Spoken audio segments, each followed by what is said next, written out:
Bonjour, bonsoir, chers compatriotes. Il aura toujours plaisir. Il y a un dans le cadre émission Nabiso Actualité expliquée. Émission c'est Magana Frangala justement pour nous permettre accès na bande connus surtout donc français mélangé na lingala donc Nazali Fabian Var Kuswanika Wabuka Kabakata Kapungwa Mdedi Mianamia Kongungunga Kuputu. Alors émission Alléluia est essentiellement consacrée na conclave Oyo et Fungwa Milelo na Kinshasa, capitale de la République démocratique du Congo. Alors, conclave ezali nini? Conclave ezali neti beaucoup tani ya ba opposants oyo bazali na kati ya rassemblement. Alors, rassemblement ezali lingomba oyo botamaki na Janval. Boyebi au mois de juin Etienne Tshisekedi wa Mulumba na UDPS ba bengisaki baninga mususu opposition de sorte que basa la front commun face à l'autre parti à ba congolais où ils ont la majorité de sorte que ba yeba ko la combat politique normalement surtout na Itali alternance c'est-à-dire que voilà passation à pouvoir le 19 décembre 2016. Alors face à majorité bango baza ko défendre président Kabila et puis maïbazali ko ça de sorte que constitution est à la respecter et puis élection balobi possibilité à ça maïzate. Alors nanga musu bango balobi que non élection et sengeli salema donc batna bat basala ki bakana bango lelo oyo ne bato ba utaki na Janval notamment en G7 alternance pour la République dynamique de l'opposition UDPS bango ne basangani na ba bengi rassemblement. Alors entre-temps makambo évolué dialogue efungwa na Kinshasa bato rassemblement ba keite dialogue wana ezali ko continuer.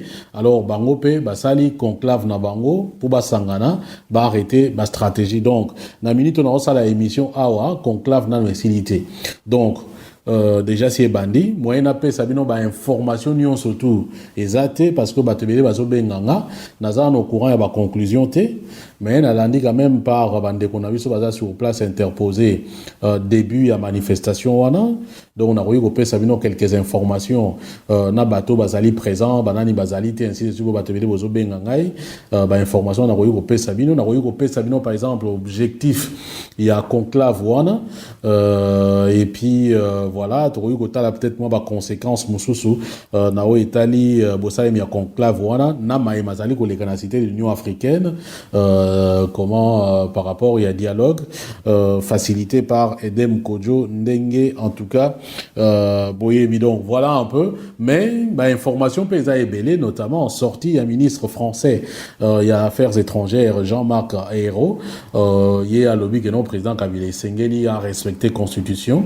et ben ça va continuer ça que ma élection ça les maté baza prêt à reprendre peu ba sanction contre yé na gouvernement na yé ndenge par exemple américain bazui yango mais comme toujours na niveau à République démocratique du Congo pe Lambert Mende à répondre yé abino azoko kamwa na sollicitude suspecte oyo ben voilà soko yogi sollicitude lingo ba simplement moi ba soin moko attentif affectueux hein bolingo to ben ngaka bolingo momboye il y a makasi vis-à-vis il y a République démocratique du Congo en tout cas sur 8 ans de retraité yango notamment aussi fronde na bato ba na cité de l'Union africaine makampe zo legapé bien té déjà na kati opposition ba bandi ko swana Steve Mbikai abandi ko critiquer Vital Kamerhe que Vital Kamerhe azo qui se comporter comme comme roi télé so ki balobi roi télé donc yo zo ni comme petit roi moko boye et puis azo ba le roi ti bana victime comment bana classe na ye ou bien militant ya parti na ye c'est-à-dire que bazo kana bien té pour na bango Vital Kamerhe ça makambo ndenge ya lingi wana ezali Steve Mbikai mutazoloba donc voilà et puis ba menace pe ya CPI pour ba pression et commis partout hein makambo kolobeze belé mais na lingi na consacré en tout cas première partie à émission Oyo mais les quand même na lingi na za sincère na za sûreté ce qui na retraité ba point mususu mais na lingi na pesa bino quand même na lombango ba moi ba information na o Italie conclave où ils ont salema na Kinshasa. Alors conclave Oyo fallait qu'il salema normalement Mikolo Eleki le 1er octobre donc le 1er octobre ça a imité samedi il fallait que ça les samedi 1er octobre mais pour des raisons on a eu des raisons penda mingité pourquoi ça la ni wana comment report wana Et donc, ils ont prévu les lots, toujours ça la Awa, donc nous sommes le 4 octobre 2016. Alors, comme le 4 octobre, effectivement, conclave et bandit. Maintenant, on a la émission, on a la heure, donc 4 octobre à 18h16. Journée où on a des informations. Télé Tchangwa, une équipe sur place, certainement, la vidéo, vous voyez la biseau après, parce que moi, on a directement va filmer, puis batinda. Ils ont une équipe, n'a biseau, ils ont moins mouqué. Et puis, non, ben voilà, comme, ça, on a permanence, il y a eu des pèses, et que vous voyez que permanence, on a qui plastiqué, hein, c'est-à-dire, qu'il y a une tika, ça, la qui mbebakuna, panzaki yango batumbaki yango na butu boyebi ne makamndenge lekaki donc courant ils ont fonctionné bien té ba sali installation moko la sauvette pour bayeba ko sonoriser hein ba instrument oyo batu ba kolobela donc possibilité à retenir sur la vidéo rapidement et ça été mettre lundi quand même na bandeko notamment merci na bandeko na biso code 243 parce que batia qui moi parti à direct na Facebook à partir wana tozwa quelques informations et puis na téléphone donc il y a batu basala qui alors, je disais que Naza avait information nous sur tout selon des makambozo les gakuna. Moyen qui s'avancer exact. Mais et là on a sait que conclave et bandit, présent baza ebele, président Tshisekedi Yemoko azali wana, président parti politique mususu baza wana na niveau dynamique ndenge nazotia ba photo bozomona Martin Fayulu Kiakwama Kiakiziki, professeur Freddy Matungulu, Olenga Nkoy, na bandeko mususu, na ba photo mususu pe kota G7, bozoko mona ba Mwando Simba, Franck, non, comment je dis, Pierre Lumbi, Christophe Lutundula, Zawana, Kota alternance pour la République, Franck Diongo Azali, Jean-Claude Mvwemba, Nani Soussou na moni place wana, Délice Sanga, président et alternance pour la République. Donc, Bazali Pewana, Tomoni Bachaloupa, Photo Msouana na omona nani député à moi si nani comment Henriette Ouamou. Namoni bateye bazo ka moi-même na Facebook bon ngape na kamwe donc voilà ka koma pe opposante voilà bon ils ont ma kamba modèle en boga na biso et moko e kamusa na lisouté mais quand même à titre personnel je peux jeter un commentaire mais parfois ndenge mona mona ndeko François Mwamba a longwe kuna directement ba yambi et puis parfois azape na avant-plan na makambo susu bon maintenant on ne sait pas tous en politique est-ce que makambo ya lobi alongweli kuna yango ona olo bango pona yete na olo bango pona ba transfuge nyon surtout donc soki muto alongwe na camp aye na camp mususu même si to lobi que non bato to ba okima kuna foko yamba bango mais il faut toujours peut tala utseki tala kumamba parce qu'on ne sait pas tous en politique soki ba relation na bango réellement ils ont coupé ou bien bazo ya comme ba mouchard donc moi, j'étais à leur place dans votre rassemblement. Quand même, il faut même dans moi période probatoire. Hein? Donc, net-moi, tout à l'heure, on a classe net-moi préparatoire, mon boy. Avant, les premier graduat, on a préparatoire. Après, on a gagné préparatoire, on a premier graduat. Et ça, c'est que directement, sans test, premier graduaté. Mais là, on a le photo là, on a le lobby en tant que citoyen. Bon, c'est vrai, mais opposant, il y a le lobby. Il faut quand même faire très attention. Il y a un besoin de discours après. Oh, azongi na ena kanabang. Bon.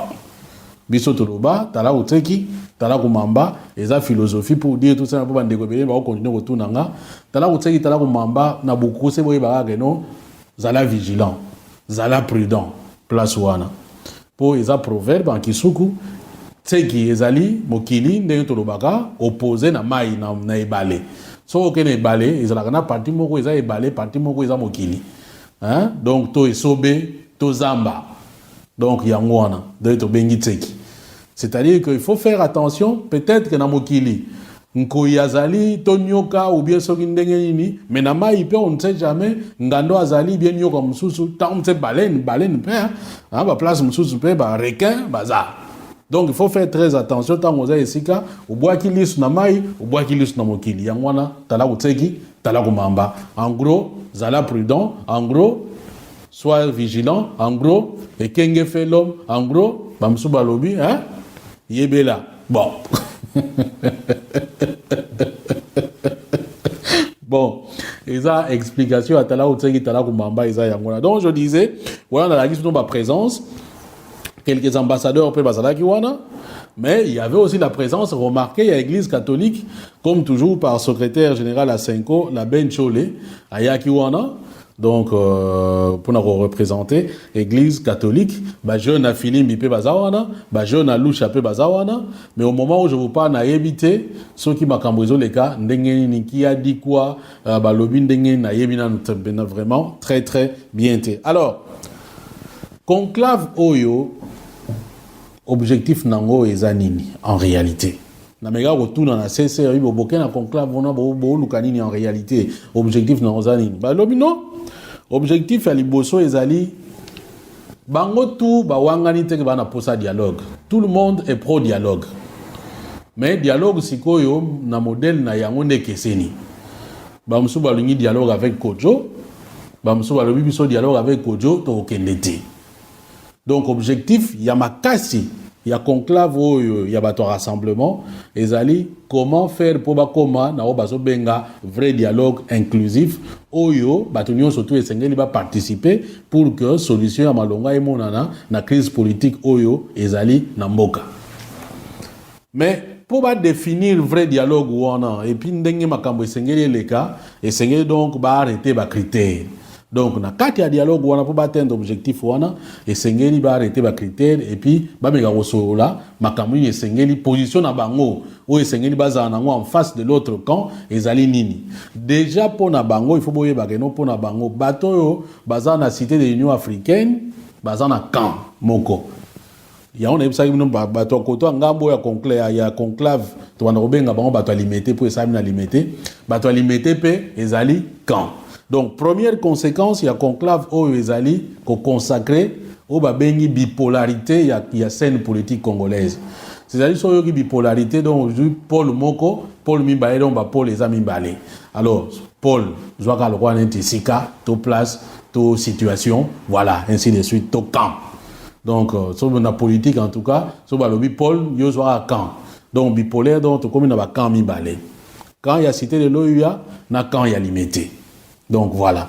Alors, on va redéfinir les critères, notamment dans l'Italie, nomination, il y a facilitateur. Parce que bango pour na Kojo a la facilitateur sous-souté. Ba récusaye, et puis ba accusakaye, ko récusé za ko boyaye, et puis bazo fundaye, bazo soupçonner que non, azali plus proche de la majorité. Donc il y a quand il y a président Kabila. Pour na bango mutalo lenge wana, aza impartialité, aza mutalo zala facilitateur te. Même si batwangamba lobi que non de toute façon et ça va congolais bango momu bazo sala ba solo ça ne sert à rien même si facilitateur azali soki ndengeni bango babite mutoyo biso tolingi ete azonga na Togo bisika ye autaki. Donc voilà, donc on va décider puis on va définir les critères, il y a facilitateur ou balingi akozala ndengeni bango bakoki ko accepter. Alors awape ba ko décider makambo etali ba préalable notamment au etali libération, il y a des prisonniers. Et puis, il y a des coucou. Balobi que non, décision mususu pour na bango, il faut pas qu'ils se mettent d'accord parce que bango ba kosenga dissolution, il y a CENI. So ko yoki dissolution, c'est-à-dire que na robe ondeni. Na pesa un exemple à Mungwa. Au moni même butsota na poto tomelaka sukali, tomelaka nini? Tomelaka ti. Au moni bloc ya nini ya sukali. Hein? Awa ba sukali ya ba blog tu komona ok moi ba blog ya mike odindisi na café hein au monde après tali sukali za sauté c'est-à-dire que mbuma wana ya sukali otiena mai kolimwa elimwe wana ya mwana ba bengi dissolution c'est-à-dire que awa ma seni balobi dissolution c'est-à-dire que seni tolo bakana bokusa lingala bifo ekufa seni wana balingi yango lisusu te. Alors so balobi dissolution attention, ce n'est pas restructuration. Restructuration, ezali, ba structure. Par exemple, les autres rôles banini, seni, les lois ezali na plénière, ezali na président, ezali na questeur, ezali na ba soki ba commission. Wana ezaba structure à seni. So ba lobi restructuration, ba ko lo ba bon, to bo ma plénière, to tikaka na président, na ba commission. ou bien tout la commission, tout le président, le vice-président, na banini tout ça. Wana eza, ce qui va changer, banini wana eza ko restructurer. Alors, mais dissolution, ça dit que non, il limoué. Longo liango ale katuka wenda. Hein? Donc, longwa kende. Limoué. Et puis, souvent, ça la seni, ça la seni mususu, avec certainement des critères mususu, na organe mususu. Donc, yango, va décider pour, parmi nous, donc, va senga, une demande, ou on appelle, il y a dissolution à seni, parce que seni, a coquille organiser l'élection, tu as échoué pour organiser l'élection, et surtout, parce qu'on a non, seni, ils allaient inféodé dans la majorité. Quand on dit inféodé, ça dit à ça au kangama, au kota, on dit à ça moi appendice moi majorité, neti moi logo moko, y a la majorité bazo kosola ndenge moko, bazo pema ndenge moko. Alors et logo bongo, bango balobi que non, et ça natina moko te. Et puis logo msusu babi non, il faut pas réaffirmer le principe que le président Kabila il faut qu'il s'engager que le 19 décembre 2016 Azali Kotika pouvoir respecter la constitution. Donc voilà, na kati ya makambo ba décider, na kati kuna donc ndenge yango esengeli eleka selon namibe kona bango ba résolution ba rozwa na conclave. Ba lo tokotala ta on ba otanga ba résolution, ce qui ba objectif oyo et ko concorder hein na mai bango ba kobimisa kuna. Donc na éviter on a ça l'émission oyo certainement peut-être quelque chose et si ebimi kuna donc bo limbisanga enfin bo comprendre nga c'est même pas ko limbisa pour na salima be mo wote.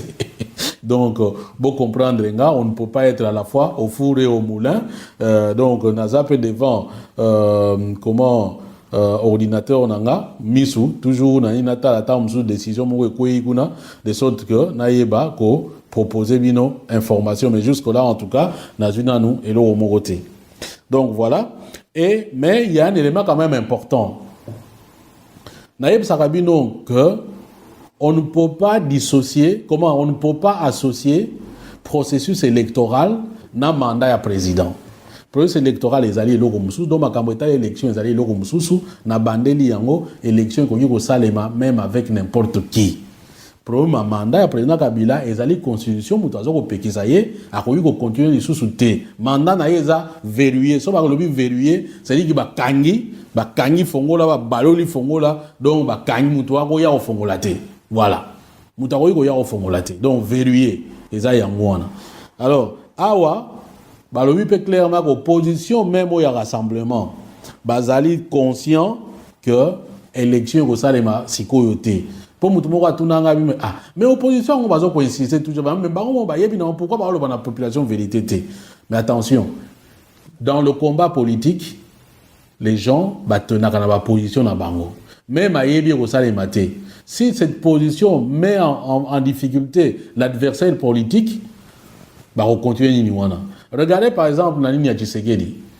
Même nini tout ça tam somo na zonga toujours na conférence nationale souveraine. Parce que pour naie conférence souveraine des places à somo na keno makambo na lolenge naie neza kotambola malamu. Donc voilà. Et donc ça c'est une posture politique parfois même si réalité est si bon côté.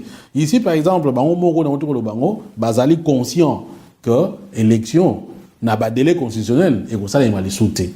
Mais le problème c'est que quand ce que l'on est dans les délais constitutionnels, il faut responsable à Zalati. Mais responsable ce qu'Azali, ou au gratifié était, au paie ça y mandat mususu parce qu'a organisé était. Dans une situation normale, si on a mabe, bah ça une punition, ou bien on retient les bandes masano, ou bien on respecte mon beko. Il y a un baron balobi que non, baza conscient que l'élection est ça les maté, mais bateau y a organisé l'élection té. Surtout bateau bazali na problème na mandat, ou bien na problème na ndenge constitué sengi, donc bakoyi ko zate, donc président Kabila et sengeli akende akoyi ko se maintenir au pouvoir té parce que constitution mutezo pegisaye, mais les élections seront organisées après. Alors, na après wanande yango ba okutana ba osangana na baninga na bango ya ngambu mususu wana côté c'était loya ne ba kosola batala comment ils vont faire ça mais ils veulent obtenir départ il y a président Kabila. Maintenant, je voudrais aussi être sincère avec vous et clair avec vous que tout ça ce ne sont que des postures politiques. Dans le dialogue mutna mutatieb exigence naie. Tant ba okena dialogue peut-être que bah on décider que non président ratika la pendant mongonga tout comme bah on va que non mais voilà et aussi mbaté à rotika la té peuple nanga musu pe bazali parce que toute négociation est côté et zenga ko ba bengi ba concession wana pesi voilà un peu en gros alors batu balaki belé na limité ba yaki place wana et dans la population bango pe basali ba tente na bango libanda na fait na salle kuna place bazo yamba batu donc voilà masolo et bandi après basali hymne national tant basisi hymne national ba bandi milulu donc parti on atalaki en direct muto liboso alekaki ezali envoyé il y a 5 ans. Donc muto 5 ans atindaki à Ben Cholé secrétaire général il y a 5 ans. Alors tant Wabe a eu parole na kombo ya évêque à lobby bah tu peux applaudir mais bah message na ya pension na landi pour son ezalaki bien mingité mais quand même na ezalaki audible donc na kokai koyoka na zwaki moi ba note. Donc on a simbi eza 3 points beaucoup plus importants dans le message ya évêque oyo batangi na conclave wana. La première des choses c'est que ba évêque bazali ko réaffirmer que le dialogue inclusif donc dialogue oyo kosangisa bato nyonso surtout ba opérateur politique nyonso surtout na société civile. Donc pour na bango ezali la seule voie nzela moko oyo kosengake to résoudre crise oyo politique tout ça na yango na mikolo oyo. Donc ça c'est la première des choses. Dialogue batutu bandimi donc ezali nde seule solution na crise oyo tozali na yango. Et loko mimbale balobi na o etali makamba ba préalable boyebi que ba opposant il y a rassemblement ba senga po ba na dialogue wana ba même si dialogue soke ezali eza inclusif batutu ba kozala bandimi yango mais ba senga quand même ba préalable ba condition ba pesa ba condition notamment libération ya ba prisonnier et na yebisa ki bino na émission uti ko leka que non soko yo ki libération ba prisonnier mingi eza ba kami balé Dio Mindongala na Jean-Claude Muyambo. Alors yango ba sango balobi ke no ba mumpe banganga nzambe ba évêque balobi ke pona makambo etali ba préalable wana bango bazali ko continuer plaidoyer.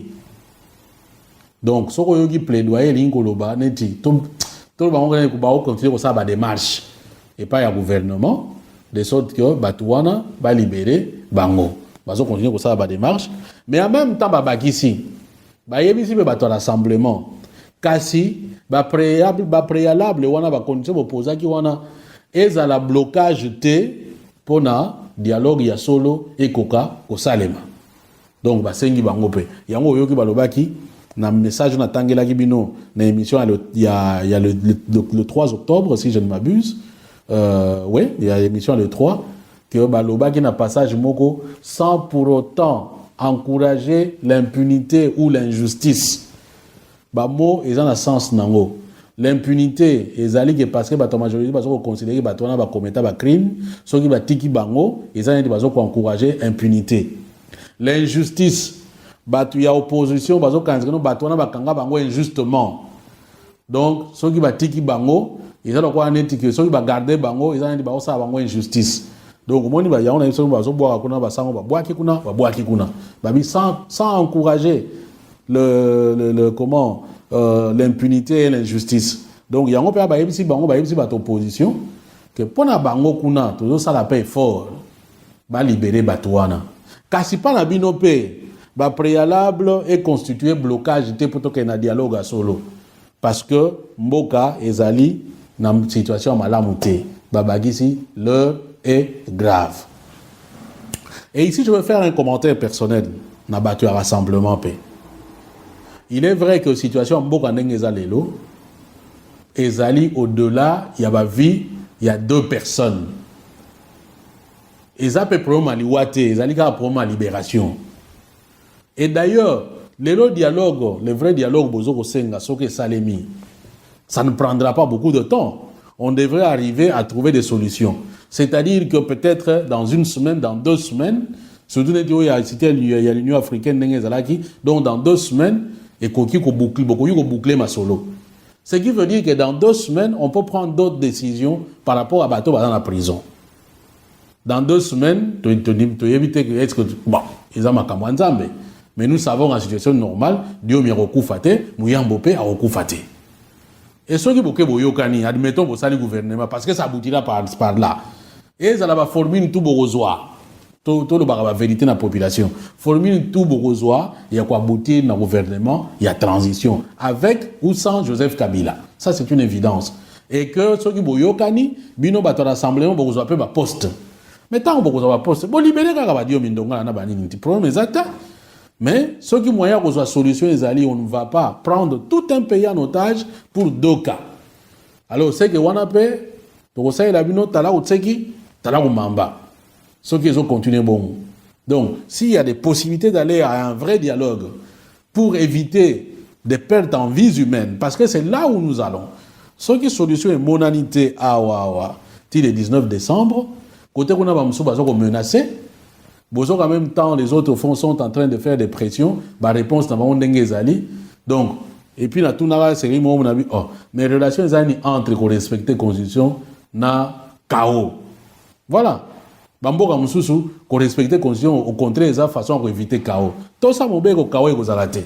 Mais pas Nabiso, ma comme modèle en Boka Nabiso, ce qu'on respecte la Constitution, mon boulot est bimi. Et qu'on bima wapi, mon boulot est wapi. Donc, bilo qu'on avait bino battre rassemblement, bozoyo kayango. Donc, et ça, négociation, il y a une négociation, surtout. Non.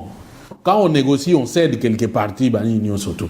Donc, situation, est grave. Il faut que chacun puisse mettre un peu d'eau dans le vin.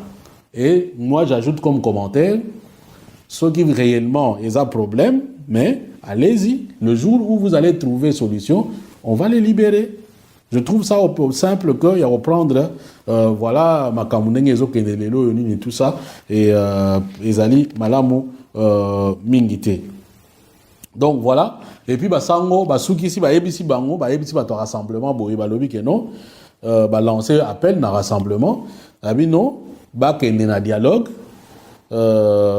pour jouer le vrai rôle du défenseur du peuple, de la Constitution, pardon. Et cette phrase-là est très très importante. Babino, le peuple congolais vous attend au dialogue. Le peuple congolais vous attend au dialogue pour jouer le rôle du défenseur de la Constitution. Le peuple vous attend au dialogue pour jouer le rôle du défenseur de la Constitution. Boye bageno, basango ba suspenda qui participation à bango na dialogue, il y a cité de l'Union africaine. Donc c'est-à-dire bazo son boya. Il se pourrait prendre un message et battre parce que eux, ça y est, des fondamentaux, notamment que corps et respecter la Constitution. Donc certainement ils ont constaté que l'évolution de la Constitution, défendre réellement la Constitution. Alors il y a un rassemblement, il y a un dialogue, il y a jouer vrai rôle, il y a défenseur, il y a Constitution. Fin de citation. Voilà donc Bandeko Balandi. Moi, partir à élément où il y a liboso nazui pour na nini comment makamboye le Canada dialogue. Maintenant, s'il faut tirer les leçons, il y a organisation, il y a dialogue oyo. La première leçon, conséquence, c'est qu'à partir à l'élo, dialogue oyo, comment conclave, il y a opposition, il y a rassemblement, et consacré bipolarité, il y a scène politique congolaise, dont on a deux camps. Quand il y a cité de l'Union africaine, quand il y a limité. Ceci a une autre implication. Le roi n'a pas dans l'émission tout ça. Parce que quand il y a l'Union africaine basali homogène, quand il y a une partie de l'opposition. À un rassemblement, à tiens bango na place moko. Bango va réagir ndengenini. Wait and see. Donc, totala, makambo, ndenge, et kotambola. Et puis, autre leçon est que le rassemblement est reconnu comme une force politique par les partenaires rebelles. Et d'ailleurs, ceux qui totali même n'ont information de plus en plus, même dans les milieux occidentaux, commencent à un vrai dialogue réellement inclusif. La sortie, il y a un ministre français des Affaires étrangères, Jean-Marc Ayrault, est la preuve. Parce qu'il dit clairement qu'il faut un dialogue qui permette à ce que crise est résolue et puis qu'on a évité parce que le pays est au bord de la guerre civile. Alors, question Moussouba Tuningaï, Ezali présence, il y a MLC ou absence à MLC. Est-ce que MLC Azali, to MLC Azati? Alors, avant d'abandonner sa émission oyo na bengaki le porte-parole il y a MLC na tuni nga bozana ni na dialogue ou bien qu'est-ce que je dis na conclave ou bien ezandengeni après si nga réponse à Boaloui Boye nous faisons pas partie du rassemblement donc MLC azali azana kati ya rassemblement te donc moya kende na conclave wana ezate et puis abagisi que non de toute façon nous n'avons pas reçu d'invitation donc voilà mais peut-être n'a précisé et là on a le but qu'ils ont consacré bipolarité peut-être qu'avec point de vue il y a il y a MLC on pourrait dire peut-être que dans un monde politique un peu tripolaire mais maintenant les forces en présence ne sont pas les mêmes parce que en termes il y a mandat ou bien alternance nous avons deux pôles Makasi et Zali pôle il y a pro glissement na pôle il y a anti glissement donc pôle il y a pro glissement Ezali identifié ou bien Ezali incarné par Batu Oyo Bazali na cité de l'Union africaine et pôle anti glissement Ezali il y a Batu Oyo Bazali na limité. Donc, voilà un peu mes chers compatriotes, dans moi partie où il y a émission actualité expliquée, dans Itali Masolo, il y a conclave. Voilà, je ne pourrais pas être à la fois dans l'information et puis en même temps dans la émission. Donc il y a une kata qui na Hollanda, si on a ça émission moi parti, na continuer Hollande la sous et après na ozonge la bino so ba information ezali ou bien to ozonge la na lobby et puis so moyen ezali alors dans ce cas-là na proposer bino peut-être sujet mususu notamment na Italie déclaration il y a Jean-Marc Ayrault et puis réaction à Kinshasa et puis menace il y a CPI, il y a ONU, et puis il y a France par rapport, il y a régime en place en République démocratique du Congo. Merci en tout cas vous tous de nous avoir suivis.